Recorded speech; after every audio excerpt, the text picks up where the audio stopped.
প্রিয় ছাত্রছাত্রীরা, আজকের অনলাইন ক্লাসে তোমাদেরকে স্বাগতম জানাচ্ছি। আমি মোহাম্মদ রেজাউল করিম, প্রভাষক, রসায়ন সাতকানিয়া সরকারি কলেজ, চট্টগ্রাম। আজকে আমরা রসায়ন প্রথম পত্রের দ্বিতীয় অধ্যায় থেকে ষষ্ঠ ক্লাস। আজকে আমাদের গত ক্লাসে আমরা কোয়ান্টাম সংখ্যার প্রধান কোয়ান্টাম সংখ্যা এবং সহকারী কোয়ান্টাম সংখ্যা নিয়ে আলোচনা করেছিলাম। আজকে আমাদের আলোচনার বিষয় হচ্ছে চৌম্বকীয় কোয়ান্টাম সংখ্যা, ঘূর্ণন কোয়ান্টাম সংখ্যা ও চারটি কোয়ান্টাম সংখ্যার মানের সম্পর্ক ও তাৎপর্য। এই বিষয়গুলো নিয়ে আমরা আজকে আলোচনা করব। তো তাহলে চলো শুরু করা যাক।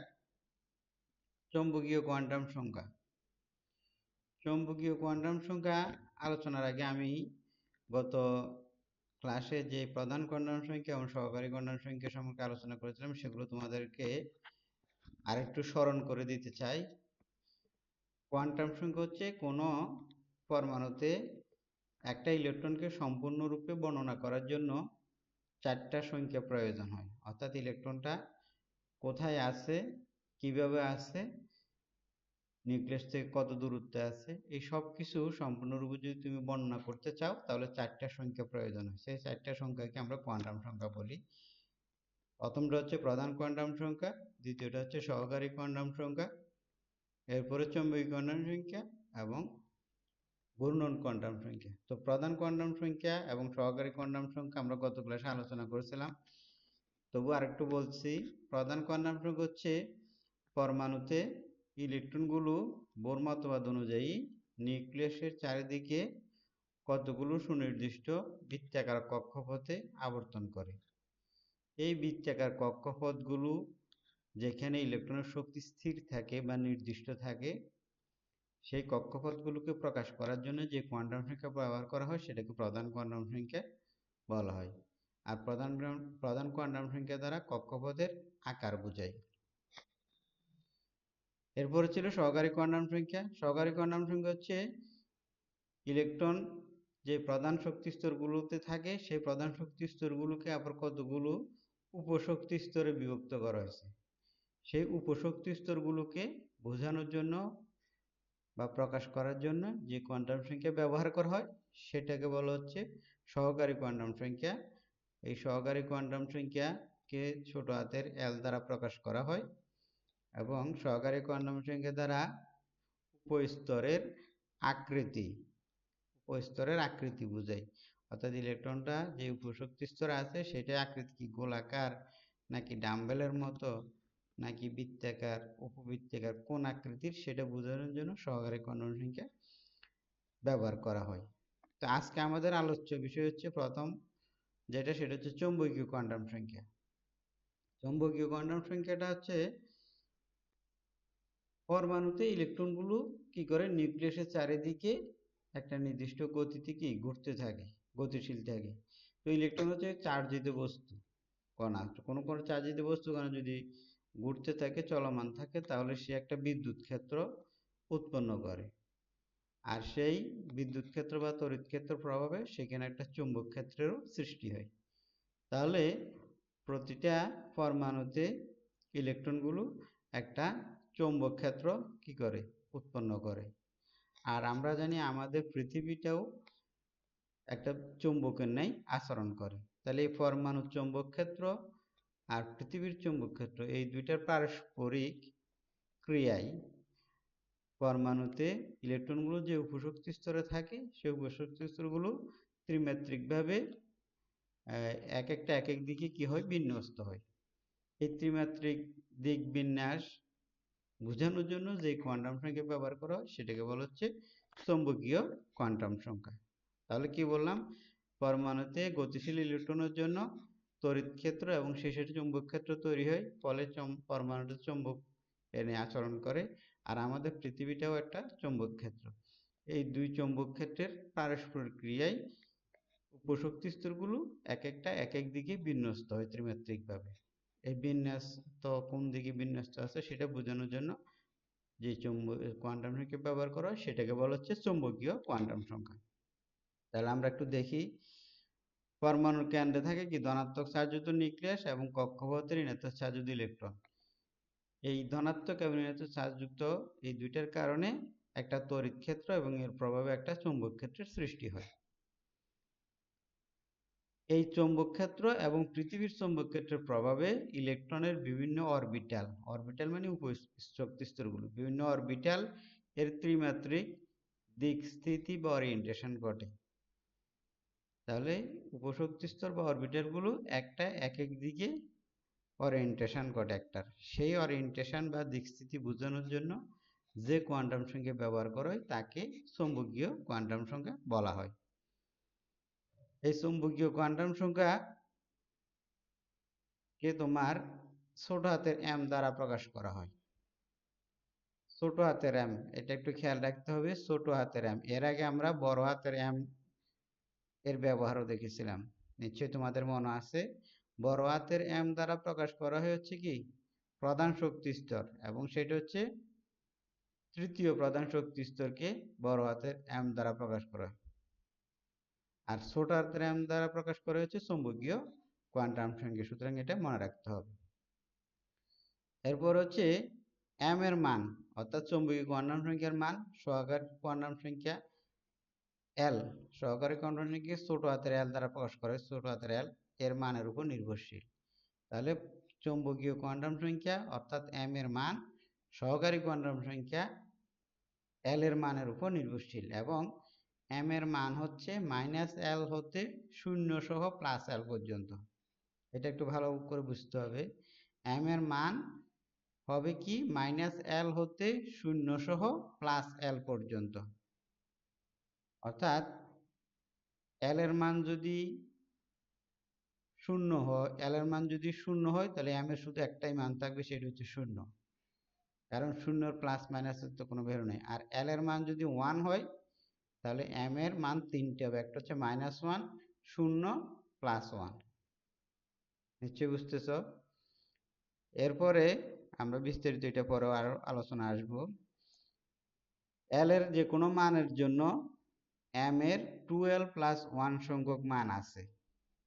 l এর যে কোনো মানের জন্য m এর 2l + 1 সংখ্যক মান আছে। এটা কিরকম? এটার অর্থ হচ্ছে l এর মান যদি তুমি এখানে 0 বসাও তাহলে m এর মান থাকবে কয়টা? একটা। এখানে যদি আমরা 0 বসাই তাহলে 2 × 0 + 1 অর্থাৎ মান হবে 1। তাহলে l এর মান 0 হলে m এর আমরা একটাই মান পাবো। l এর মান যদি 1 হয় তাহলে m এর মান পাবো কয়টা? 2 × 1 + 1, তাহলে 3। m এর তিনটা মান পাবো। এটা দ্বারা এটা বুঝেছি। তাহলে l এর যে কোনো মানের জন্য m এর মান হবে 12 + 1। m এর মোট মান দ্বারা শক্তি স্তরে মোট অরবিটাল সংখ্যা বোঝানো হয়। m এর মোট মান দ্বারা, অর্থাৎ m এর যতটা মান হবে ওই উপশক্তি স্তরে অরবিটাল সংখ্যা ততটাই হবে। একটু আমি আর একটু ব্যাখ্যা করে বলি। ধরো l এর মান যদি 0 হয় তাহলে সেটা আমরা কোন উপস্তর বলি? নিশ্চয়ই গত এই ক্লাসে এটা আমি আলোচনা করছিলাম। l এর মান 0 হলে সেটা হচ্ছে s উপস্তর। তাহলে l এর মান যদি 0 হয় তাহলে m এর কয়টা মান হবে? 2 × 0 + 1, অর্থাৎ m এর একটাই মান হবে। m এর একটা মান হয় কি l এর মান 0 এর জন্য, আর l এর মান 0 হচ্ছে কি s উপস্তরের জন্য। তাহলে s শক্তি স্তরে অরবিটাল হবে কি একটা, যেহেতু m এর একটাই মান পাওয়া যায়। আর l এর মান যদি 1 হয় সেটা হচ্ছে কি p উপস্তর।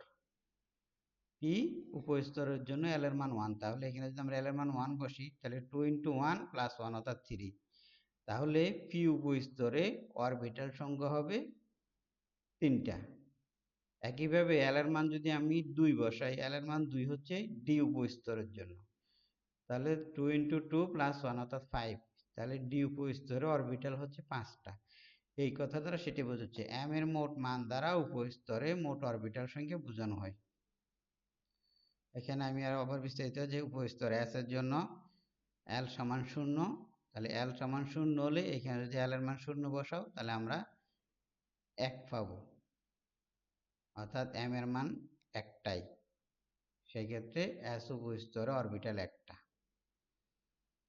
আর p উপস্তরের জন্য l এর মান হচ্ছে কত 1, তাহলে l এর মান যদি 1 হয় তাহলে m এর মান এখানে যদি আমরা 1 বসাই 2 × 1 + 1 অর্থাৎ 3টে হবে, আর সেই 3টে হচ্ছে কি এখান থেকে পাওয়া যাচ্ছে -1 0 +1 -1 0 আচ্ছা এখানে l এর মান 1 বলতে একটাই মান, সেইটাই আমি বুঝাচ্ছি। এটা হলো m এর মান হবে কত 0, তাহলে একটাই m এর মান মানে 0।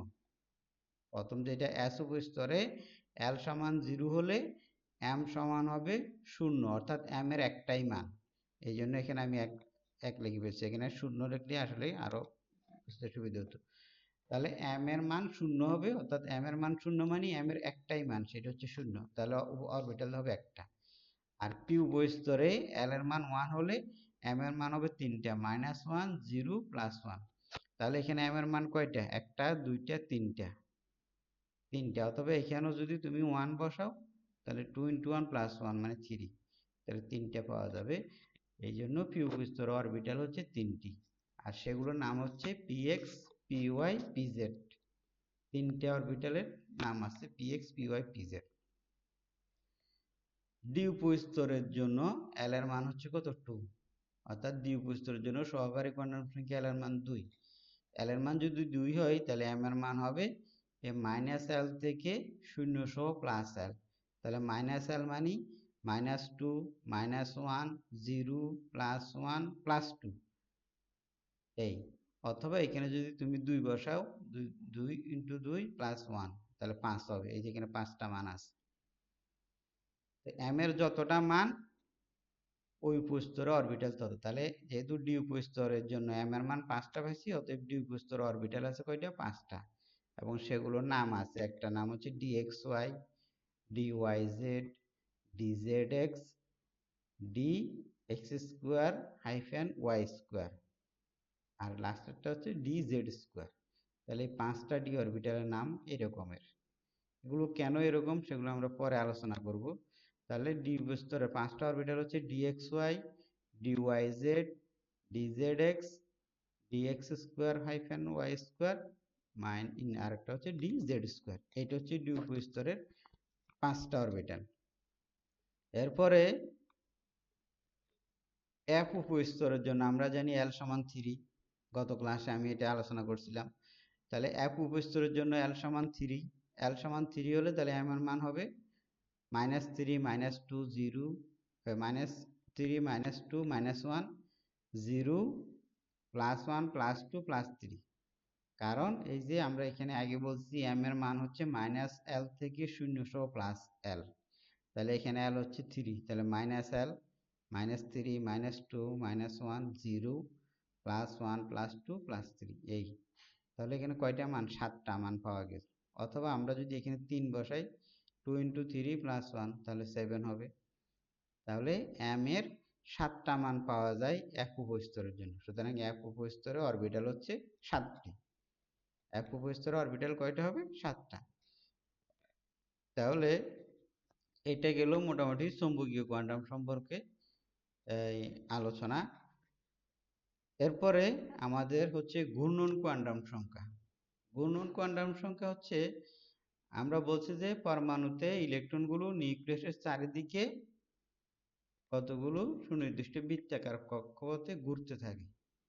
এখন ইলেকট্রন বৃত্তাকার কক্ষপথে ঘুরে, আবার ইলেকট্রন নিজ অক্ষের চারিদিকে ঘুরে। ইলেকট্রনের ঘূর্ণন কিন্তু দুই রকমের, বৃত্তাকার কক্ষপথে ঘুরে আবার নিজ অক্ষের চারিদিকেও ঘুরে।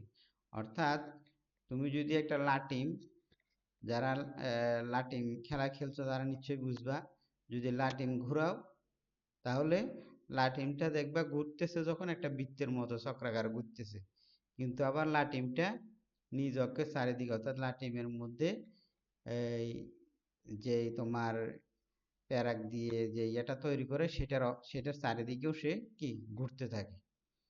সুতরাং ইলেকট্রন নিউক্লিয়াসের চারিদিকে ঘুরে ঘুরে আবার নিজ অক্ষের চারিদিকেও কি ঘুরে। এখন এই নিজ অক্ষের চারিদিকে যে ঘূর্ণনটা সেটা দুই রকমের হতে পারে, একটা হচ্ছে ঘড়ির কাঁটার দিকে হতে পারে, অথবা ঘড়ির কাঁটার বিপরীত দিকে হইতে পারে। এই দুই ধরনের নিজ অক্ষের চারিদিকে দুই ধরনের ঘূর্ণন হতে পারে। তাহলে ইলেকট্রন নিজ অক্ষের চারিদিকে কোন দিকে ঘুরতেছে সেটা বোঝানোর জন্য যে কোয়ান্টাম সংখ্যা ব্যবহার করা হয় সেটাকে বলা হচ্ছে ঘূর্ণন কোয়ান্টাম সংখ্যা। চৌম্বক ক্ষেত্রে বিন্যস্ত প্রতিটি ইলেকট্রন নিজ অক্ষের উপর কোন দিকে ঘুরছে তা নির্দেশ করার জন্য যে কোয়ান্টাম সংখ্যা ব্যবহার করা হয় তাকে বলা হয় ঘূর্ণন কোয়ান্টাম সংখ্যা অথবা spin quantum number. Spin quantum number. Electron তাহলে দুই ধরনের ঘূর্ণন আছে, একটা হচ্ছে নিউক্লিয়াসের চারিদিকে ঘুরে, এরকম নিউক্লিয়াস চারিদিকে ঘুরে, আবার নিউক্লিয়াসের চারিদিকে যে বৃত্তাকারে ঘুরে সেটা তো নিউক্লিয়াস চারিদিকে ঘুরে, কিন্তু নিজে নিজ অক্ষের চারিদিকে ইলেকট্রনটা আবার ঘুরে। সেই ঘূর্ণনটাকে বোঝানোর জন্য যে কোয়ান্টাম সংখ্যা ব্যবহার করে সেটাকে স্পিন কোয়ান্টাম সংখ্যা বা ঘূর্ণন কোয়ান্টাম সংখ্যা বলা হয়। এটাকে ছোট হাতের এস বা এম এস দ্বারা প্রকাশ করে, এম সাবস্ক্রিপ্ট এস দ্বারা প্রকাশ করা হয়। এবং এস এর মান দুইটা হতে পারে, প্লাস হাফ অথবা মাইনাস হাফ, মানে প্লাস মাইনাস হাফ। এম এর দুইটা মান, একটা হচ্ছে প্লাস হাফ হতে পারে অথবা মাইনাস হাফ হতে পারে। এম এর মান এস এর মান দুইটা, প্লাস মাইনাস হাফ। এস এর মান যদি প্লাস হাফ হয় তাহলে বোঝা যাবে ইলেকট্রনটা ঘড়ির কাঁটার দিকে ঘুরতেছে, নিজ অক্ষের চারিদিকে ঘড়ির কাঁটার দিকে ঘুরে। আর এস এর মান যদি মাইনাস হাফ হয় তখন বুঝতে হবে ইলেকট্রনটা নিজ অক্ষের চারিদিকে ঘড়ির কাঁটার বিপরীত দিকে ঘুরে। তোমরা যারা ঘড়ির কাঁটা, যাদের ঘড়ি ব্যবহার, কাঁটাওয়ালা ঘড়ি যেগুলো ব্যবহার, ডিজিটাল না, কাঁটাওয়ালা ঘড়ি যেগুলো, সেগুলো যদি দেখো তাহলে একটা হচ্ছে ঘড়ির কাঁটার দিকে ঘুরবে যদি প্লাস হাফ হয়, আর যদি মাইনাস হাফ হয় ঘড়ির কাঁটার উল্টা দিকে ঘুরবে। এরপরে হচ্ছে চারটি কোয়ান্টাম সংখ্যা মানের সম্পর্ক ও তাৎপর্য। আমরা আজকে দুইটা কোয়ান্টাম সংখ্যা আলোচনা করলাম, এর আগে গত ক্লাসে দুইটা আলোচনা করছিলাম। এই চারটা কোয়ান্টাম সংখ্যার মান এবং এদের তাৎপর্য নিয়ে একটু আলোচনা করব। সেটা হচ্ছে চারটা কোয়ান্টাম সংখ্যা সম্পর্কে আমরা কি দেখবো। দেখো, কোয়ান্টাম সংখ্যাগুলো কে আবিষ্কার করছে সেটা দেখবো, এদের মান কেমন সেটা দেখবো, আর এটা দ্বারা তাৎপর্য কি বোঝায় সেটা দেখব। তাহলে চারটে কোয়ান্টাম সংখ্যা নিশ্চয়ই তোমাদের মনে আছে। প্রধান কোয়ান্টাম সংখ্যা, যেটাকে আমরা ছোট হাতের এন দ্বারা প্রকাশ করি। সহকারী কোয়ান্টাম সংখ্যা, যেটাকে ছোট হাতের এল দ্বারা প্রকাশ করা হয়। চৌম্বকীয় কোয়ান্টাম সংখ্যা ছোট হাতের এম দ্বারা প্রকাশ করা হয়। আর ঘূর্ণন কোয়ান্টাম সংখ্যা, যেটাকে ছোট হাতের এস দ্বারা প্রকাশ করা হয়। এখন আবিষ্কারক। প্রধান কোয়ান্টাম সংখ্যা যেটা, সেটা আবিষ্কার করছে বিজ্ঞানী বোর। প্রধান কোয়ান্টাম সংখ্যা আবিষ্কার করছে। আর সহকারী কোয়ান্টাম সংখ্যা আবিষ্কার করছে বিজ্ঞানী সমারফিল্ড। এগুলো একটু মনে রাখতে হবে, ওই তোমার হয়তো নৈর্ব্যক্তিকের জন্য লাগবে। আর চৌম্বকীয় কোয়ান্টাম সংখ্যা আবিষ্কার করছে বিজ্ঞানী জিম্যান। আর সর্বশেষ ঘূর্ণন কোয়ান্টাম সংখ্যা আবিষ্কার করছে বিজ্ঞানী উলেনব্যাক এবং গোল্ডস্মিথ। তাহলে এই চারটা কোয়ান্টাম সংখ্যার আবিষ্কারক গুলোর নাম তোমাদেরকে মনে রাখতে হবে। এখন আসো কোয়ান্টাম সংখ্যার মান কেমন হয়। প্রধান কোয়ান্টাম সংখ্যার মান, এটা প্রধান কোয়ান্টাম মান n সমান 1 2 3 ইত্যাদি হয়। n সমান 1 2 3, n সমান যদি 1 হয় তাহলে সেটাকে আমরা প্রথম প্রধান শক্তি স্তর বলি। n সমান 2 হলে সেটাকে আমরা দ্বিতীয় প্রধান শক্তি স্তর বলি। n সমান 3 হলে সেটাকে আমরা তৃতীয় প্রধান শক্তি স্তর বলি, ইত্যাদি। তাহলে n সমান 1 যখন প্রথম প্রধান শক্তি স্তর, আবার প্রথম প্রধান শক্তি স্তরকে আমরা কি বলি, নিশ্চয়ই মনে আছে, আমি আলোচনা করেছিলাম। প্রথম প্রধান শক্তি স্তরকে কে শেলও বলা হয়, কে শেল। তাহলে n এর মান 1 হলে সেটাকে কে শেল অথবা প্রথম প্রধান শক্তি স্তর বলে। আর n এর মান 2 হলে সেটাকে এল শেল, বড় হাতের এল শেল অথবা দ্বিতীয় প্রধান শক্তি স্তর বলা হয়। ছোট হাতের এল কিন্তু সহকারী কোয়ান্টাম সংখ্যা, আর বড় হাতের এল হচ্ছে দ্বিতীয় প্রধান শক্তি স্তর। n সমান 3 হলে সেটা হচ্ছে তৃতীয় প্রধান শক্তি স্তর, যেটাকে আমরা এম শেল বলি। এম, বড় হাতের এম হচ্ছে তৃতীয় প্রধান শক্তি স্তর, আর ছোট হাতের এম কিন্তু কি, চৌম্বকীয় কোয়ান্টাম সংখ্যা। তাহলে একটু মনে রাখতে হবে, ছোট হাতের এম দ্বারা হচ্ছে চৌম্বকীয় কোয়ান্টাম সংখ্যা বোঝায়, আর বড় হাতের এম দ্বারা তৃতীয় প্রধান শক্তি স্তর বোঝায়। ঠিক একইভাবে n সমান যদি 4 হয় তাহলে আমরা সেটাকে চতুর্থ প্রধান শক্তি স্তর অথবা পরবর্তী n শেল বলা হয়। তাহলে n এর মান 1 2 3 4 ইত্যাদি হবে। এখন দেখো সহকারী কোয়ান্টাম সংখ্যার মান কেমন হবে। সহকারী কোয়ান্টাম সংখ্যার মান হচ্ছে 0 হতে n-1 পর্যন্ত। সহকারী কোয়ান্টাম সংখ্যার মান হবে 0 হতে n-1 পর্যন্ত। তাহলে এই কথার অর্থটা কি? এটার অর্থ হচ্ছে যদি n এর মান 1 হয় তাহলে l এর মান কত হবে? l এর মান শুধু একটাই মান হবে, সেটা হচ্ছে 0। কারণ n এর মান যদি আমরা 1 বসাই দিই এখানে তাহলে 1-1 অর্থাৎ 0ই। তাহলে n এর মান 1 হলে তখন l এর একটাই মান থাকবে, সেটা হচ্ছে 0। আর n এর মান যদি 2 হয় তাহলে l এর মান কত হবে? এখানে 2 বসাই দাও, 2-1 তাহলে 1। তাহলে 0 1 অর্থাৎ দুইটা হবে, একটা হবে 0 আর একটা হচ্ছে 1। n এর মান যদি 3 হয় তাহলে l এর কয়টা মান হবে? l এর 3টা মান হবে, একটা হবে 0, একটা হবে 1 আর একটা হবে 2। নিশ্চয়ই বোঝা যাচ্ছে। n এর মান যদি 4টা হয় তাহলে l এর কয়টা মান হবে? l এর মান হবে 4টা। সেই 4টা মান কত? 0 থেকে n-1 পর্যন্ত, অর্থাৎ 0 1 2 3 ইত্যাদি। তাহলে n এর এই সহকারী কোয়ান্টাম সংখ্যা l এর মান হচ্ছে 0 হতে n-1 পর্যন্ত। এরপর হচ্ছে চুম্বকীয় কোয়ান্টাম সংখ্যা। চুম্বকীয় কোয়ান্টাম সংখ্যার মান আমরা আজকে এর আগে আলোচনা করলাম যে m সমান -l হতে 0 সহ +l পর্যন্ত হবে। m এর মান হবে -l হতে 0 সহ +l। এটা কিন্তু দেখতে মনে হচ্ছে 1, আসলে এটা 1 না, এটা হচ্ছে -l, ছোট হাতের l এগুলা। তাহলে -l হতে 0 সহ +l পর্যন্ত। যেমন l এর মান যদি 0 হয় তাহলে m এর মান শুধু হবে কি 0। l এর মান যদি 1 হয় তাহলে m এর মান হবে -1 0 +1, তিনটা মান থাকবে। l এর মান যদি 2 হয় তাহলে m এর মান হবে -2 -1 0 +1 +2, অর্থাৎ 5টা মান থাকবে। সুতরাং m এর মান হবে কত? -l থেকে 0 সহ +l পর্যন্ত।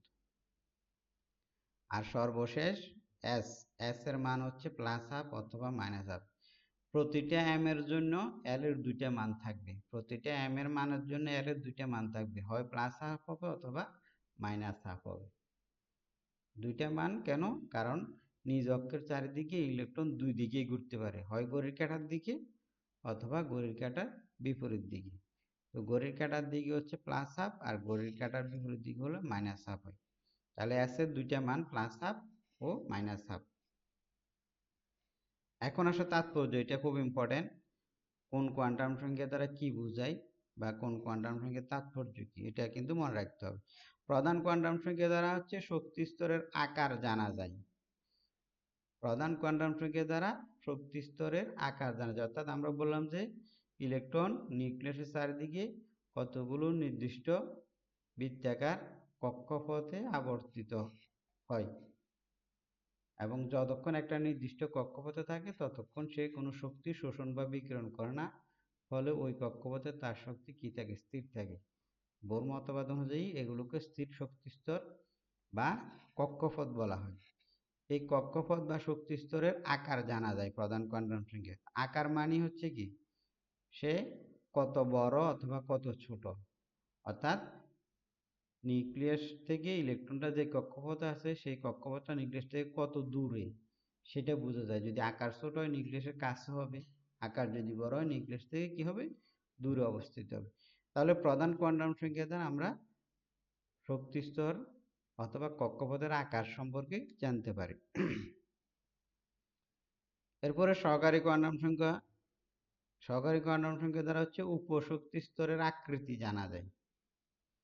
প্রধান শক্তি স্তরগুলোকে আরো কতগুলো উপশক্তি স্তরে ভাগ করা হয়েছে, সেই উপশক্তি স্তরগুলোর আকৃতি কেমন সেটা সহকারী কোয়ান্টাম সংখ্যা দ্বারা জানা যায়। আকৃতি আকৃতি আর আকারের মধ্যে কিন্তু পার্থক্য আছে। আকার দ্বারা বোঝাচ্ছে ছোট বড়, ছোট নাকি বড়। আর আকৃতি হচ্ছে সে দেখতে কেমন, সে কি গোলাকার, বৃত্তাকার নাকি উপবৃত্তাকার, ডাম্বেল আকৃতি নাকি ডাবল ডাম্বেল ইত্যাদি।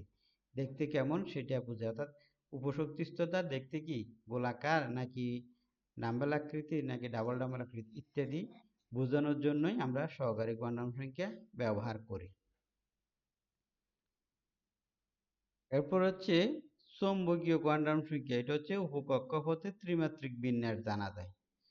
উপকক্ষপথ অথবা উপশক্তিস্তর যেগুলো, সেগুলো ত্রিমাত্রিকভাবে কিভাবে বিন্যস্ত আছে সেটা জানা যায়। অর্থাৎ এটা কি এক্স অক্ষের দিকে আছে নাকি ওয়াই অক্ষের দিকে আছে নাকি জেড অক্ষের দিকে আছে, অথবা দুইটা অক্ষের মাঝামাঝি আছে কিনা, এই সম্পর্কে জানার জন্য চৌম্বকীয় কোয়ান্টাম সংখ্যা ব্যবহার করে। তাহলে ত্রিমাত্রিকভাবে উপকক্ষপথগুলো কিভাবে বিন্যস্ত আছে সেটা জানার জন্য চৌম্বকীয় কোয়ান্টাম সংখ্যা ব্যবহার করা হয়।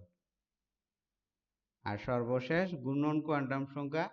এটা হচ্ছে নিজ অক্ষ বরাবর ইলেকট্রনের ঘূর্ণনের দিক জানা যায়। অর্থাৎ নিজ অক্ষ বরাবর ইলেকট্রনটা কোন দিকে ঘুরতেছে, সে কি ঘড়ির কাঁটার দিকে ঘুরতেছে নাকি ঘড়ির কাঁটার বিপরীত দিকে ঘুরতেছে, এটা জানা যায় ঘূর্ণন কোয়ান্টাম সংখ্যা থেকে। যদি ঘূর্ণন কোয়ান্টাম সংখ্যা অর্থাৎ এস এর মান যদি প্লাস হাফ হয় তাহলে সে ঘড়ির কাঁটার দিকে ঘুরবে, আর যদি মাইনাস হাফ হয় তাহলে সে ঘড়ির কাঁটার বিপরীত দিকে ঘুরবে। তাহলে এটা গেল হচ্ছে চারটে কোয়ান্টাম সংখ্যার মান এবং তাৎপর্য। এই মান এবং তাৎপর্য এই দুটো বিষয় কিন্তু খুবই ইম্পর্টেন্ট। এগুলো থেকে অবশ্যই পরীক্ষায় আসে, অবজেক্টিভে নৈর্ব্যক্তিকও আসে, সৃজনশীলও আসে। সুতরাং এই জিনিসগুলো ভালোভাবে বুঝতে হবে, মনে রাখতে হবে। এখন আসো, যে কোনো অরবিটালের সর্বোচ্চ ইলেকট্রন সংখ্যা 2টা। অর্থাৎ যে কোনো অরবিটালে সর্বোচ্চ 2টি ইলেকট্রন থাকতে পারে। সেই দুইটা অরবিটাল হচ্ছে বিপরীত স্পিন হবে। একটা স্পিন যদি প্লাস হাফ হয় আর একটা স্পিন হবে কি মাইনাস হাফ।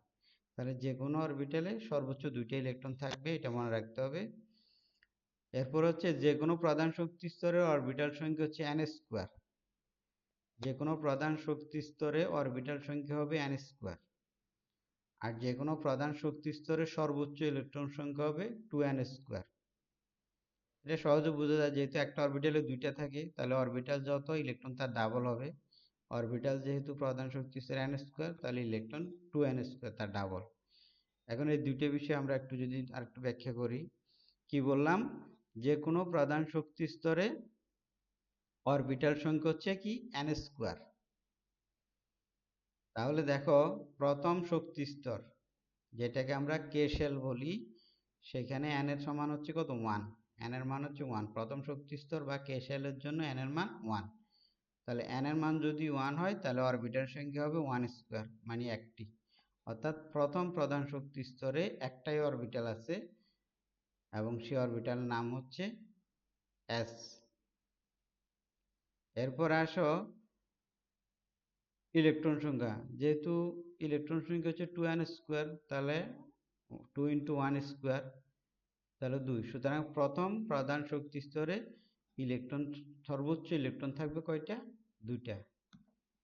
তাহলে কে শেলে ইলেকট্রন আছে 2টা, আর কে শেলে অরবিটাল সর্বোচ্চ ইলেকট্রন থাকবে 2টা, আর কে শেলে অরবিটাল আছে একটাই। আমরা যদি আরেকটা শেল দেখি, তৃতীয় শক্তি স্তর, যেটাকে আমরা m শেল বলি। m শেলের জন্য n এর মান হচ্ছে কত 3। যেহেতু তৃতীয় শক্তি স্তর তাহলে n এর মান হচ্ছে 3। n এর মান যদি 3 হয় তাহলে অরবিটাল হবে 3 স্কোয়ার, অর্থাৎ 9। তাহলে তৃতীয় শক্তি স্তরে অরবিটাল থাকবে 9টা, আর তৃতীয় শক্তি স্তরে ইলেকট্রন থাকবে 2 × 3 স্কোয়ার সমান 18টা। তাহলে কে শেল বা তৃতীয় m শেল বা তৃতীয় শক্তি স্তরে অরবিটাল থাকবে হয়তো 9টা, আর সর্বোচ্চ ইলেকট্রন থাকবে 18টা। ইলেকট্রন আরো কমও থাকতে পারে, তবে সর্বোচ্চ 18টা থাকতে পারবে। সর্বোচ্চ ইলেকট্রন 18টা। তাহলে যে কোনো প্রধান শক্তি স্তরে অরবিটাল সংখ্যা হচ্ছে n স্কোয়ার, আর যে কোনো প্রধান শক্তি স্তরে সর্বোচ্চ ইলেকট্রন সংখ্যা হচ্ছে 2n স্কোয়ার। এগুলো মনে রাখতে হবে। এরপর আসো, যে কোনো উপশক্তি স্তরে অরবিটাল সংখ্যা হচ্ছে 2l + 1। যে কোনো উপশক্তি স্তরে অরবিটাল সংখ্যা এটা হচ্ছে 2l, এটা এল, তাহলে ছোট হাতের এল 2l + 1। আর যে কোনো উপশক্তি স্তরে সর্বোচ্চ ইলেকট্রন থাকবে 2 × 12 + 1। যেহেতু একটা অরবিটালে দুইটা থাকে তাহলে তার ডাবল হবে 2 × 12 + 1। তাহলে মনে রাখতে হবে কি, যে কোনো উপশক্তি স্তরে অরবিটাল সংখ্যা হচ্ছে 12 + 1, আর যে কোনো উপশক্তি স্তরে সর্বোচ্চ ইলেকট্রন সংখ্যা হচ্ছে 12 + 1, 2 × 12 + 1। এগুলো যদি আমরা একটা উদাহরণ দিয়ে দেখি,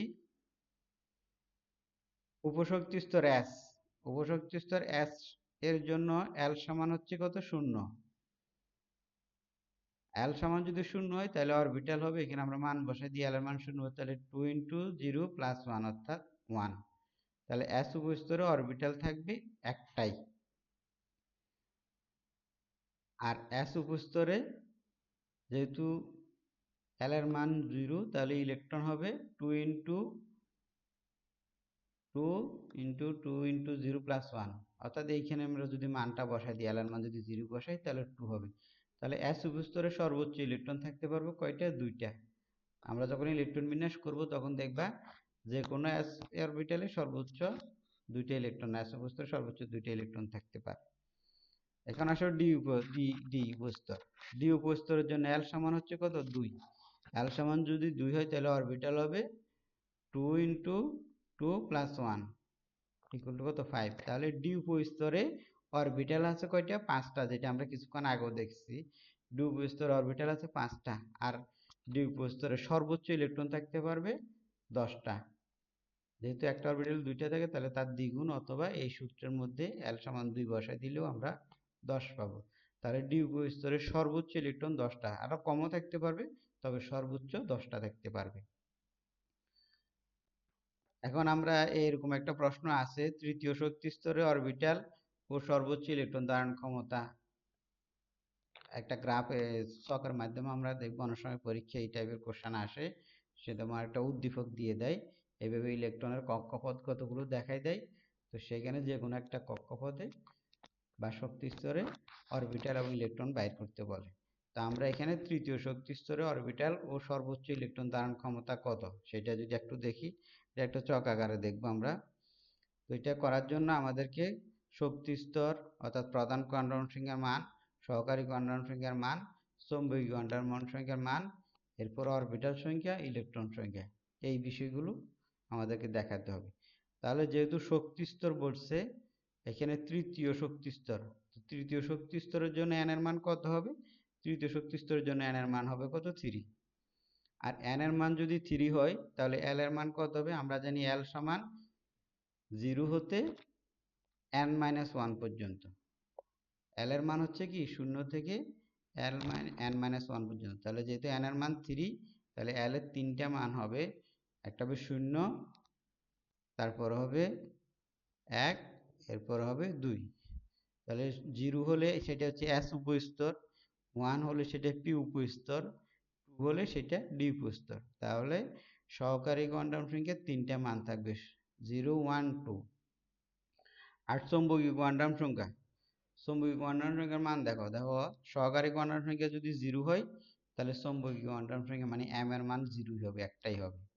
আর সহকারী কোয়ান্টাম সংখ্যা L এর মান যদি 1 হয় তাহলে চৌম্বকীয় কোয়ান্টাম সংখ্যা m এর মান -1, 0 + 1। কারণ চৌম্বকীয় কোয়ান্টাম সংখ্যা m এর মান হচ্ছে কত? -L থেকে 0 সহ +L পর্যন্ত, যেটা আমরা কিছুক্ষণ আগে বলছিলাম, -L থেকে 0 সহ +L পর্যন্ত। তাহলে L যেহেতু 1 আছে তাহলে -1, 0, +1। আর যখন 2 হবে অর্থাৎ ডি উপস্তরের জন্য -2, -1, 0, +1, +2, যেহেতু -L থেকে 0 সহ +L পর্যন্ত। তাহলে চৌম্বকীয় কোয়ান্টাম সংখ্যার মান এগুলো। এরপর আছে অরবিটাল সংখ্যা। আমরা আগে বলছিলাম যে m এর যতটা মান ওই উপস্তরে অরবিটাল সংখ্যা ততটা। তাহলে এটা হচ্ছে S উপস্তর, S উপস্তরের জন্য m এর কয়টা মান পাইলাম? একটা মান, সেটা হচ্ছে 0। m এর যদি একটা মান পাইলাম, সুতরাং অরবিটাল সংখ্যা একটা হবে। এরপরে 1, এটা হচ্ছে P উপস্তরের জন্য। তাহলে P উপস্তরের জন্য m এর কয়টা মান পেলাম? 3টা, -1, 0, +1। তাহলে অরবিটাল হবে কয়টা? 3টা।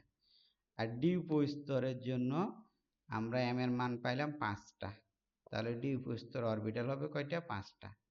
তাহলে অরবিটাল সংখ্যা আমরা পেলাম।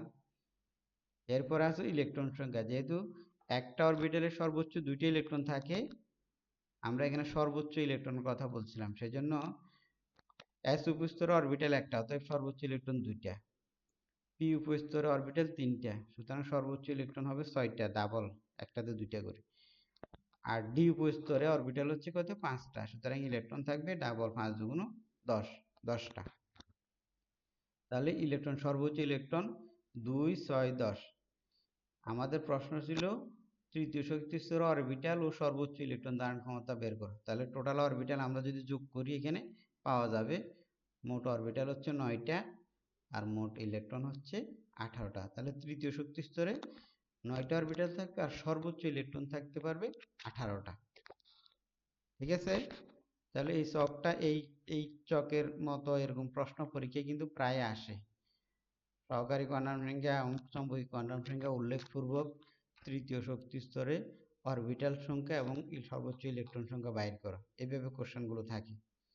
তাহলে তোমাকে এইভাবে একটা চক দিতে হবে: প্রধান শক্তি স্তর বা প্রধান কোয়ান্টাম সংখ্যার মান, সহকারী কোয়ান্টাম সংখ্যার মান, চৌম্বকীয় কোয়ান্টাম সংখ্যার মান, এরপরে অরবিটাল সংখ্যা, তারপরে ইলেকট্রন সংখ্যা দিয়ে এরকম একটা চক করে তুমি যদি আনসার করো তাহলে তোমার এই ভুল হওয়ার সম্ভাবনা আর থাকবে না।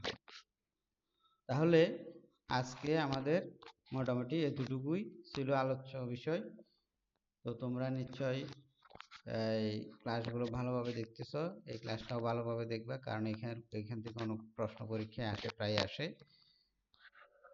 আজকে এতটুকুই। এরপরে আগামী ক্লাস দেখার জন্য তোমাদেরকে আমন্ত্রণ জানিয়ে আজকে এখানে শেষ করলাম। তো সবাইকে অসংখ্য ধন্যবাদ।